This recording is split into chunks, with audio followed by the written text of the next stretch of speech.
अस्सलाम वालेकुम नाज़रीन, पल पल न्यूज़ से मैं हूं आपका मेज़बान नदीम अकरम। जहां बात करेंगे गोदी मीडिया की उस नफरत की जहां सारी हदें मुसलमानों के खिलाफ पार कर दी गई हैं और इस नफरत में इतना आगे निकल चुके हैं कि एक जीते जागते सांसद का एनकाउंटर करवाने से भी बाज नहीं आए, जिसकी तस्वीरें लोगों के सामने लगातार आ रही हैं और कैसे संभल के सांसद जियाउर रहमान बर्क साहब को टारगेट किया जा रहा है। इसकी तस्वीरें किसी से छुपी हुई नहीं है और किसके इशारे पर किया जा रहा है उसका जीता जागता वीडियो भी उत्तर प्रदेश विधानसभा से सामने आया है। पहले इस बयान पर नजर डालिए। पूरे प्रदेश को इस बारे में आश्वस्त करना चाहूंगा, प्रदेश के अंदर किसी भी मुस्लिम पर्व और त्योहार के दौरान, किसी भी अन्य मत और मजहब से जुड़े हुए किसी भी पर्व और त्योहार के दौरान कहीं कोई समस्या नहीं खड़ी होती, तो फिर हिंदू पर्व और त्योहार के दौरान कोई समस्या खड़ी करेगा तो सरकार उसको सख्ती से निपटने का काम भी करेगी, उतनी ही सख्ती से निपटने का काम भी करेगी। दूसरा, माननीय न्यायालय के द्वारा दिए गए आदेश का पालन करना एक प्रशासन का दायित्व है। उसमें सरकार उसको डायरेक्शन दे न दे, उसका दायित्व बनता है कि उसको पालन करे और संभल के अंदर प्रशासन ने वही पालन किया है। आज वहां पे सारी चीजें मिल रही हैं।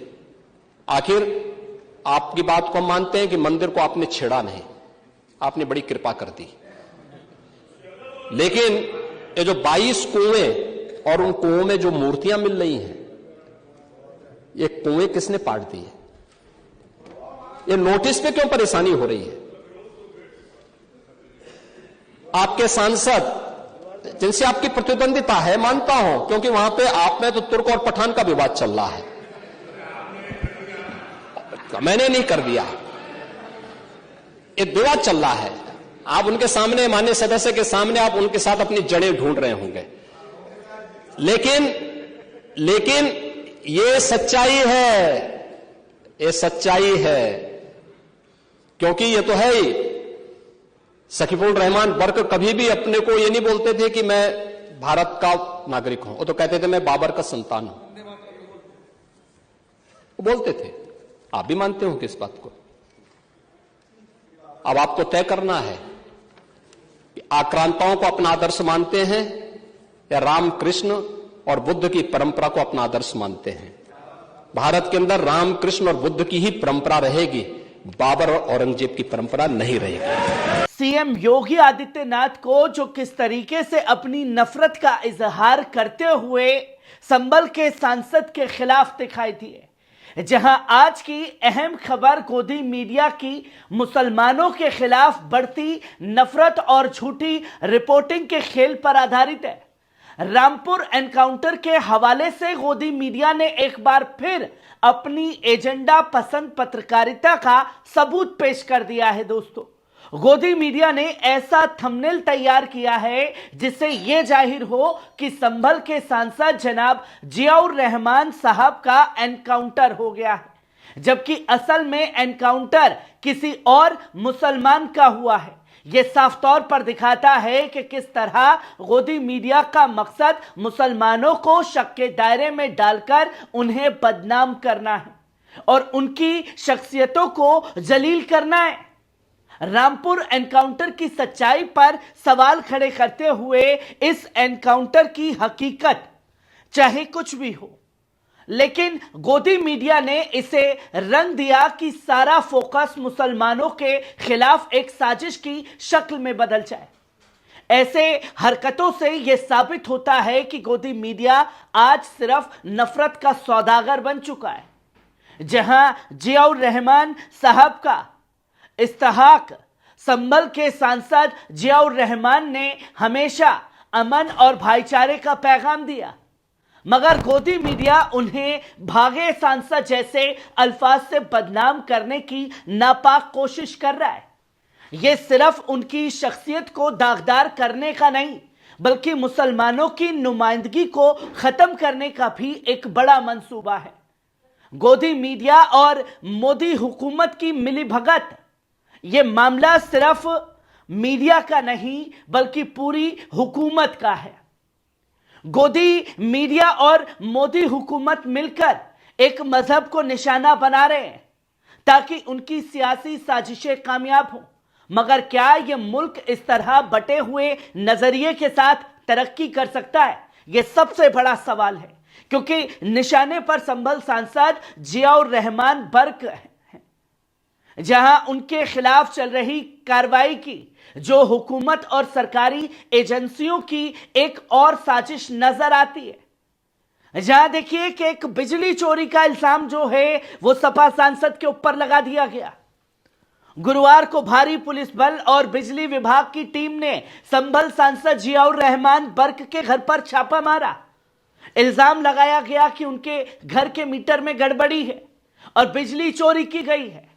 बिजली विभाग ने करीब 1,91,00,000 रुपए का जुर्माना भी ठोक दिया।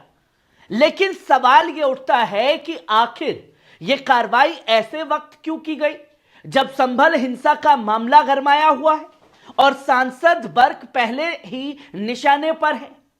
बिजली विभाग की कार्रवाई पर सवाल बार बार खड़े हो रहे हैं और इसी को जोड़ते हुए गोदी मीडिया ने बताया कि भागे संभल सांसद और रामपुर में एनकाउंटर।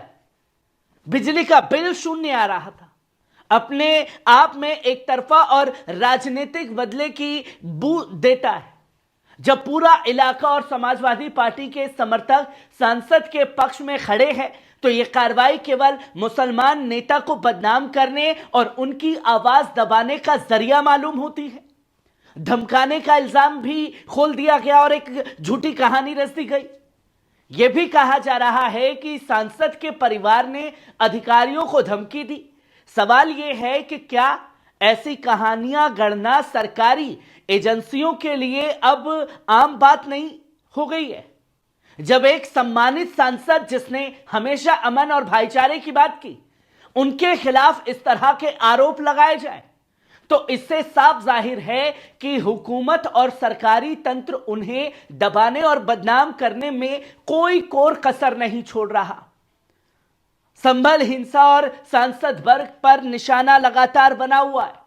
जहां सांसद जियाउर रहमान बर्क पहले ही संभल हिंसा के सिलसिले में हुकूमत के निशाने पर है, उनके खिलाफ एफआईआर दर्ज करना और अब बिजली चोरी का मामला उठाना, यह सब राजनीतिक बदले की साजिश का हिस्सा मालूम होता है, जहां एक बेबाक आवाज को दबाया जा सके। जहां सांसद वर्ग के पक्ष में जनता की आवाज भी उठना शुरू हो गई है। जहां सांसद जियाउर रहमान बर्क ने हमेशा गरीबों, मजलूमों और मुसलमानों के हक में आवाज उठाई है। संभल और आसपास के लोग उनके साथ खड़े हैं और जानते हैं कि यह सब राजनीतिक दबाव का नतीजा है। दोस्तों, यह वक्त है सच और झूठ को समझने का। सांसद बर्क के खिलाफ जो कार्रवाई हो रही है वे न सिर्फ उनकी सियासी छवि को खराब करने की कोशिश है, बल्कि समाज को बांटने और मुसलमानों को टारगेट करने का एक अहम हिस्सा है। यह वक्त है इस नफरत के खिलाफ साजिश को समझने और इसके खिलाफ खड़े होने का। क्या जियाउर रहमान बर्क को जिस तरीके से आजम खान को हुकूमत ने टारगेट किया, क्या आजम खान की तरह ही जियाउर रहमान बर्क को टारगेट करने पर उतारू हो चुकी है योगी मोदी हुकूमत, जिसकी तस्वीर लोगों के सामने है? और क्या एक सीएम के शब्द इस तरीके से हो सकते हैं जो एक राजनीतिक घराना है उनके खिलाफ, जिस पर बार बार सवाल खड़े हो रहे हैं और जिस तरीके से टारगेट किया जा रहा है उसमें हुकूमत की साजिश की भी बू आने लगी है। कैसी लगी खबर? कमेंट बॉक्स में आकर के अपनी राय जरूर दीजिएगा। शुक्रिया।